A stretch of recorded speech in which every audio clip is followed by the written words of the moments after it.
everybody doing today? I'm going to show you the future of this Z. This is the original engine, but it has a different turbocharger, intercooler, radiator, accessory configuration, boost reference fuel pressure regulator, external wastegate incorporation. Quite a few little upgrades from what this thing started at. Intercooler, big radiator, free flow air cleaner. Well, right now this is a 3-liter engine, 3,000 cc's, and I just recently won an auction on a 2002 Nissan Xtera.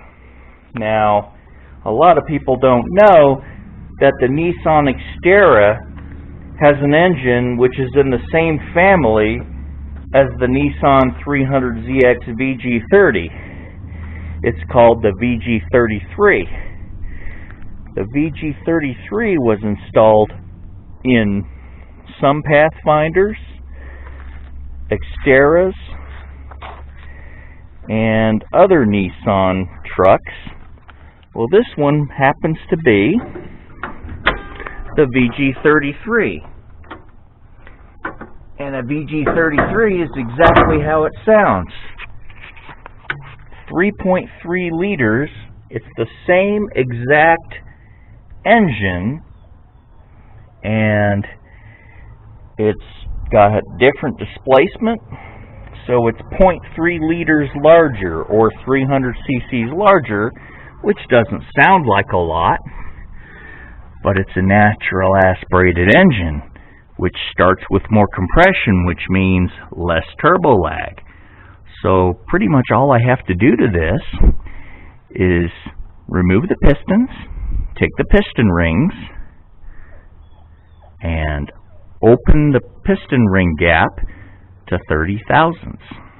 That way, the pistons and the rings can handle the boost.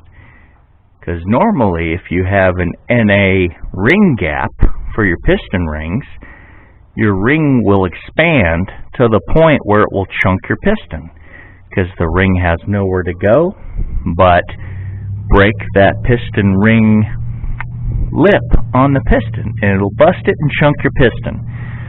So that's really the reason why a lot of people switch to forged pistons, thinking that that's just going to protect you. But even if you take a forged piston and put a natural aspirated ring gap on there, like say 7 thousandths instead of 30 thousandths, it'll take a lot more boost, but you can still chunk a piston. It just can take a lot more abuse.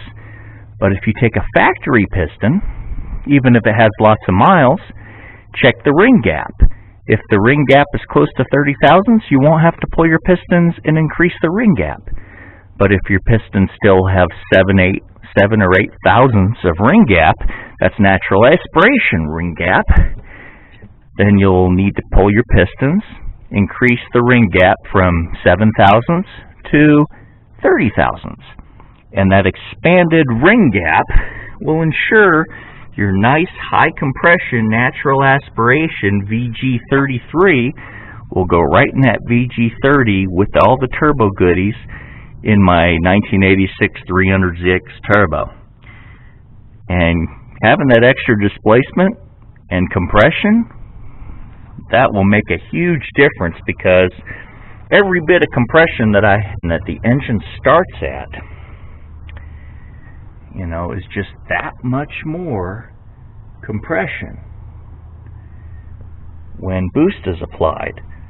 So say back in 86, they had kind of an opposite philosophy. They believed that you have to lower the compression on a turbo engine so then you feel the boost later on. However, that created a lot of turbo lag. So that's not the way to go. Modern turbo engines have 10.5, 11.5 to 1 compression ratio. Some are even higher.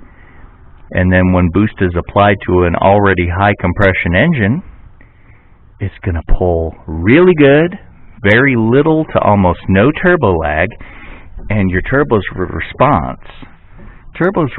will be practically right off the line. So, in the near future, I'm going to pull this engine, put it on an engine stand, and check it out, make sure it looks good, and install the new probably 7 heat range plugs. I'm going to re-gap them to about 27 thousandths and make sure the ring gap is ground up to 30 thousandths. And that's how I will repair and prepare this engine for boost. Now I may upgrade to the ARP head studs with new steel gaskets, which would probably be the best way for me to go. I will leave the pistons alone except pull them and increase the ring gap.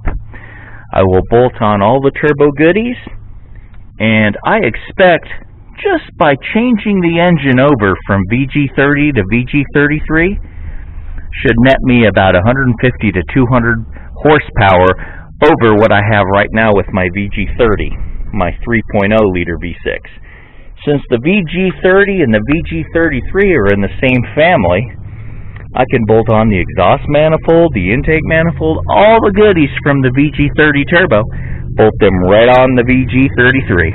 So, talk about a big bolt-on increase in power and low-end torque and virtually no turbo lag. I can't wait. But I got myself a nice little Nissan Xtera, and I'm going to take the engine out of there, and then I'll probably sell all the other things out of it, like the transmission, transfer case, rear end, front end. Or, if I get a really wild, crazy idea, I can take the transmission and transfer case and front differential and make an all-wheel drive Nissan 300ZX Turbo. That would be crazy, wouldn't it? The thought has crossed my mind. We will see what I feel like doing. It's very hard to do things these days, but I've got the ideas going. So I've got all kinds of ideas and all kinds of things I want to do to my cars, and one step at a time. Do things to my F-150, do things to my Turbo Buick, do things to my Ford Expedition, do things to my 77 Chevy K20, do things to my 1980 Buick Regal Sport Coupe Turbo. So many vehicles that I want to do things on. It's just going to take me one step at a time. Here's my ideas I would like to do to my 300ZX Turbo using parts from this newly acquired Nissan Xtera that I got from an auction. And I have to say that's a pretty good price for getting this Nissan Xtera on an auction. So I've looked at other places that sell just the engine alone for way more than $450. So I would say scoring this vehicle was a great score. Lots of parts to part out. Hell, even if I recycled most of the vehicle, it would make some good money and more than pay for the engine that I'm using. So there's some more ideas I'm sharing with everybody, and you guys have a great day, and mad boosting.